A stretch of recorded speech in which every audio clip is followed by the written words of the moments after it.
اعوذ باللہ من الشیطان الرجیم بسم اللہ الرحمن الرحیم کیف وَإِن یظہروا علیکم لا یرقبوا فیکم الا ولا ذمہ یرضونکم بافواہہم وتأبی قلوبہم واکثرہم فاسقون اشتروا بآیات اللہ ثمنا قلیلا فصدوا عن سبیلہ انہم ساء ما كانوا یعملون لا يرقبون في مؤمن الا ولا ذمہ واولئک هم المعتدون۔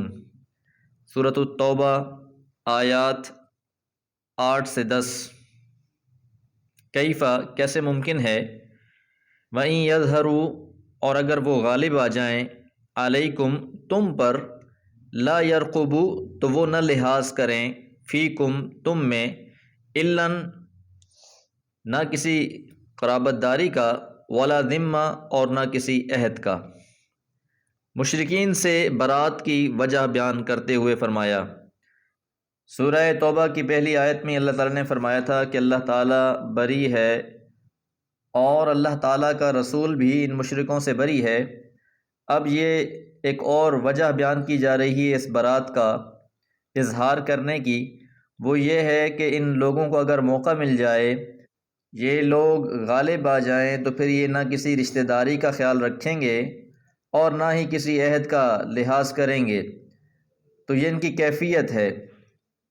جو ان کی ظاہری صورت ہے وہ یہ ہے، یرضونکم وہ راضی کرتے ہیں آپ کو، بافواہہم اپنے منہ سے، وتأبی قلوبہم اور ان کے دل انکاری ہیں، یعنی یہ لوگ زبان سے دوستی اور وفاداری کی میٹھی میٹھی باتیں کرتے ہیں، اور دل میں یہ ہے کہ اگر کبھی موقع مل جائے تو سارے معاہدے پس پشت ڈال کر مسلمانوں کو کچا ہی چبا ڈالیں۔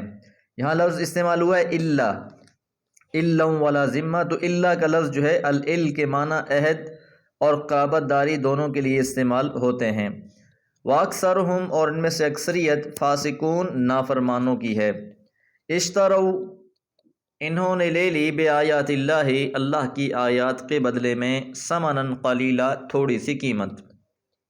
یہ لوگ دنیا کی زندگی پر ہی مطمئن ہو بیٹھے ہیں، یہ لوگ اللہ اور اس کے رسول کے فرامین کو پس پشت ڈال رہے ہیں، اور جو بھی وعدے اور معاہدے کرتے ہیں تو وہ صرف دنیا کے مفاد کے لیے کرتے ہیں۔ جہاں پر بھی ان کو عہد شکنی میں فائدہ نظر آتا ہے تو یہ دیر نہیں کرتے، فوراً عہد شکنی کر گزرتے ہیں۔ فصدوا پس انہوں نے روکا، عن سبیلہ اس کی راہ سے۔ اور دوسرا جرم ان کا یہ بھی ہے کہ یہ اللہ کی راہ سے لوگوں کو بھی روکنے کی کوشش کرتے ہیں۔ یہ لوگ جنہوں نے دنیا کی چند روزہ زندگی کے مفاد کی خاطر اللہ تعالیٰ کے احکامات کو رد کر دیا، پھر اسی پہ اکتفا نہیں کیا، بلکہ خود اسلام نہیں لائے، بلکہ دوسروں کو بھی اسلام کی راہ اختیار کرنے سے روکتے رہے۔ انہم یقیناً وہ لوگ، ساء ما کانوا یعملون ساء برا ہے، ما کانوا جو تھے وہ یعملون عمل کر رہے۔ اپنے تئیں میں تو وہ یہی سمجھ رہے تھے کہ شاید ہم بہت اچھا کر رہے ہیں، لیکن حقیقت یہ ہے کہ قرآن مجید نے ان کے اعمال کی حقیقت بیان فرما دی کہ بہت ہی برا عمل کر رہے ہیں، نہ تو خود عمل کر رہے ہیں اور نہ دوسروں کو عمل کرنے دے رہے ہیں۔ جو اس راہ میں آنا بھی چاہتا ہے تو اس کے لیے رکاوٹیں اور کوششیں ان کی ساری اسی کام کے لیے کہ ان کو اس راہ سے روک دیا جائے، تو اس لیے فرمایا فصدوا پس وہ روکتے ہیں، عن سبیلہ اللہ کی راہ سے۔ لا یرقبون وہ نہیں لحاظ کریں گے، فی مؤمن کسی بھی مومن کا، الا ولا ذمہ نہ قرابت داری میں اور نہ ہی عہد شکنی کے لحاظ سے۔ ان کی مذمت کی تائید کے لیے دوبارہ ان کے اس فعل بد کا تذکرہ فرمایا ہے، لا یرقبون فی مؤمن الا ولا ذمہ۔ آیت نمبر 8 میں بھی یہی بات اور آیت نمبر 10 میں بھی یہی بات دوبارہ دہرائی جا رہی ہے۔ بعض مفسرین نے پہلی آیت سے مراد، یعنی آیت نمبر 8 سے مراد تمام مشرکین، اور اس آیت سے مراد یہود مدینہ لیے ہیں، کیونکہ اللہ تعالیٰ کی کتاب انہی کے پاس تھی جس کی آیات پر عمل کر کے مسلمان ہونے کے بجائے وہ دنیا کے مفاد کو ترجیح دیتے تھے۔ اگرچہ اللہ کے احکام کو رد کر کے دنیا کے مفاد کو ترجیح دینا مشرکین اور یہود سب کا وتیرہ ہے، اس صورت میں بآیات اللہ سے مراد نبی کریم صلی اللہ علیہ وسلم کی لائی ہوئی آیات ہوں گی۔ وَأُولَئِكَ اور یہی وہ لوگ ہیں، ہم المعتدون جو حد سے بڑھنے والے ہیں، حد سے تجاوز کرنے والے ہیں، حد سے گزرنے والے ہیں۔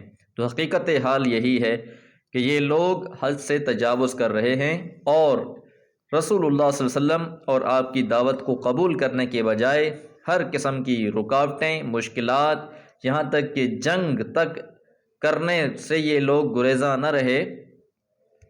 انفرادی طور پر بھی اور اجتماعی طور پر بھی ہر کوشش انہوں نے کر کے دیکھ لی، تو اس لیے اللہ تعالیٰ نے بھی ان کے بارے میں فرمایا کہ یہ حد سے تجاوز کرنے والے ہیں، اس لیے اللہ اور اس کے رسول کی ان سے برات کا اعلان ہے۔ اللہ تعالیٰ سے دعا ہے اللہ تعالیٰ قرآن مجید کو سمجھ کر پڑھنے کی توفیق عطا فرمائے۔ وما علیہ الا البلاغ۔